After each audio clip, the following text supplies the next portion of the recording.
Standardization, quality assurance, quality control and research of a drug. तो standardization of a drug means confirmation of identity, determination of quality and purity and detection of the natural adulterant by various parameters. Standardisation मतलब किसी दवा को ये confirm करना कि उसकी identity कैसी है, उसकी आइडेंटिटी क्या है, determination of quality and purity और detection of the adulterant by various parameters. यार यूनानी अदविया कोई मैयार दवा साजी के लिए ये ज़रूरी है कि क्वालिटी कंट्रोल के वो जुमला तरीके इस्तेमाल किए जाएं जो ब्रिटिश हर्बल फार्माकोपिया और ब्रिटिश हर्बल कॉम्बिनेटर में दिए गए हैं, चाहे अदविया मुराकब हो या मुफरद। इसकी नीड ऑफ स्टैंडर्डाइजेशन क्या है? To identify the drug, to identify the purity of the drug, safety of the drug, efficacy of the drug, toxicity of the drug and validation of the drug. अब according to WHO standardization or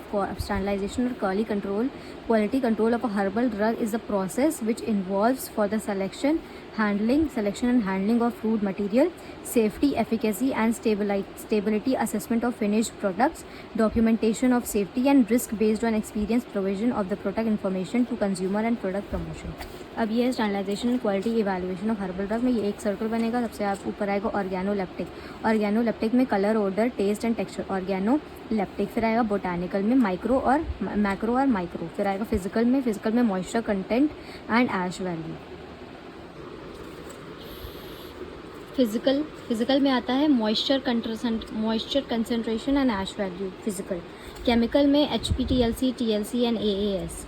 biological में pharmacological, toxicological, antagonist like bacterial and fungal. फिर इसमें standardisation of crude drug कैसे करेंगे? Standardisation of crude drug की मयारबंदी बहुत सारे तरीके हैं जिसको अदविया के एवेलुएशन में अपनाया जाता है। सबसे पहले नमूना का खास सैंपल की जांच। दवा को एवेलुएट करने से पहले उसका एक नमूना लेकर उस पर टेस्ट करना ज़रूरी है कि वो दवा जिस पे हम काम कर रहे हैं वो असली है या नहीं।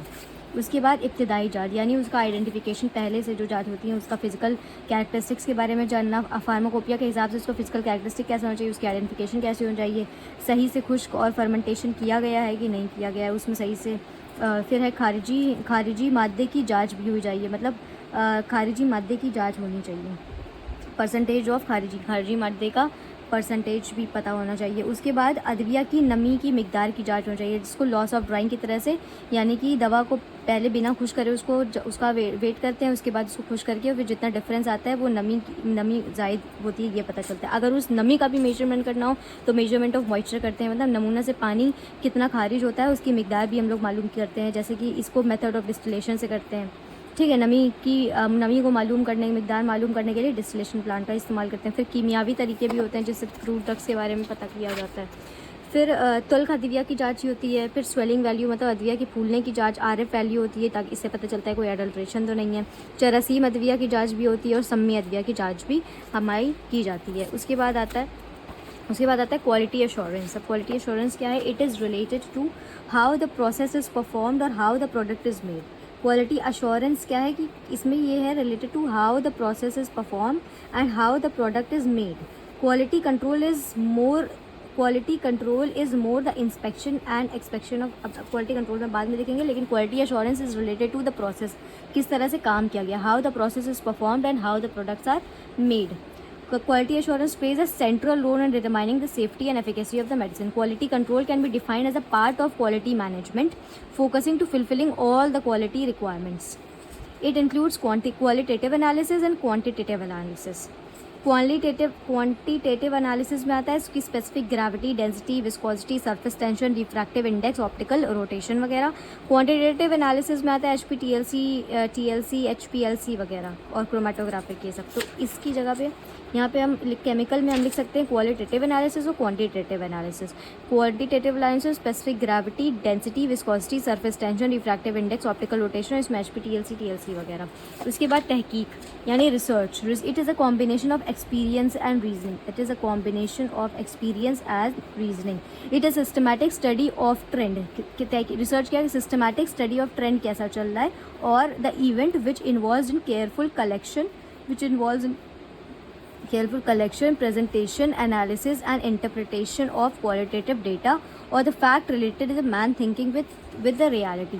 कैरेक्टरिस्टिक्स क्या है? इंपीरियल, रिसर्च बेस्ड और डायरेक्ट एक्सपीरियंस, डायरेक्ट एक्सपीरियंस के बेसिस पे रिसर्च होती है उसको इंपीरियल बोलते हैं। Logical, based on valid procedures. Cyclic, research start and end with the problem, research होती है starts with the problem and ends with the problem.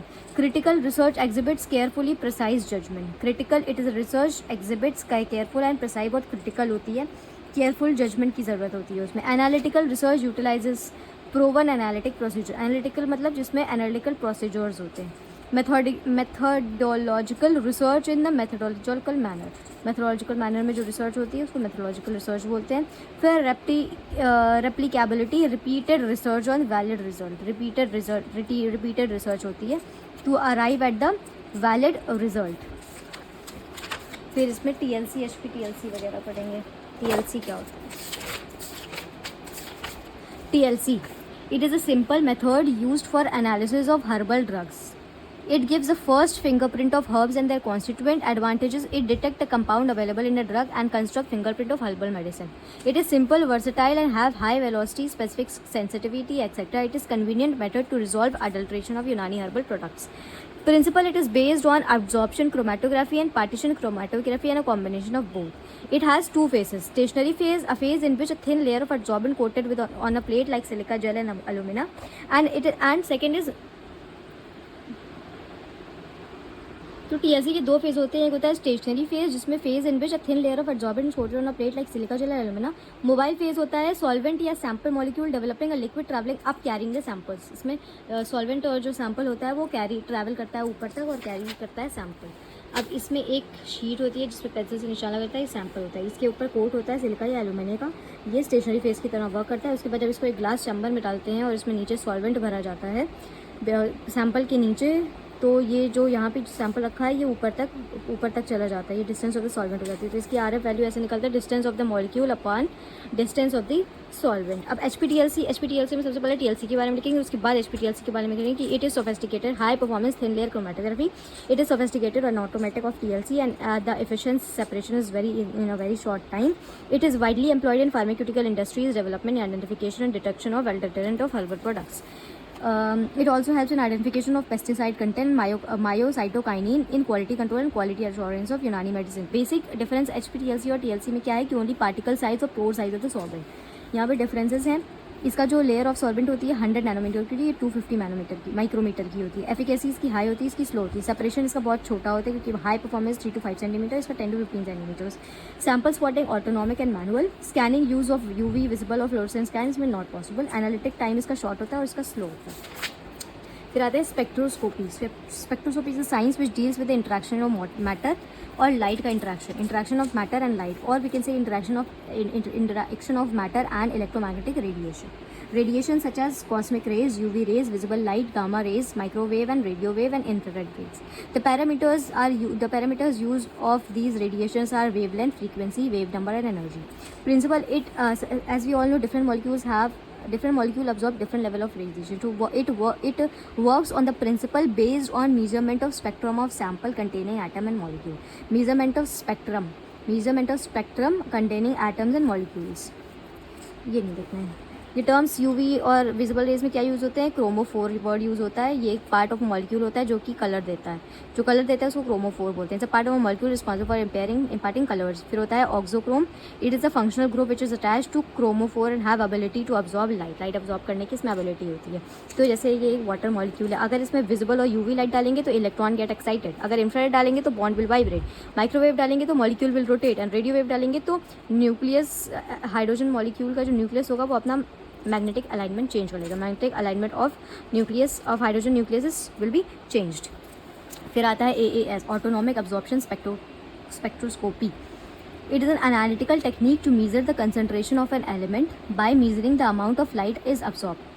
Measured density concentration of element पता करने के लिए ये मेथड है by measuring the amount of light which is absorbed। यहाँ पे इंफ्रारेड इलेक्ट्रोमैग्नेटिक रेडिएशन डाले जाते हैं एक सैंपल पे, फिर डिटेक्टर उसमें डार्क लाइंस और ब्राइट कलर्स देता है। जो डार्क लाइंस होती हैं इससे पता चलता है कि कितना अब्जॉर्ब हुई है लाइट, और जो ब्राइट स्पेस होता है it shows emission. Principle: free atoms generated in an atomizer can absorb radiation at specific frequency. Instrument used are radioactive sources. एक source होना चाहिए, एक nebulization of liquid sample, atomizer, monochromatophores and detectors. Application: determine the small amount of metal, lead, mercury, ये सब वगैरह की herbal products में उतना है क्या क्या है. Inorganic analysis, pharmaceutical industry and biochemical analysis.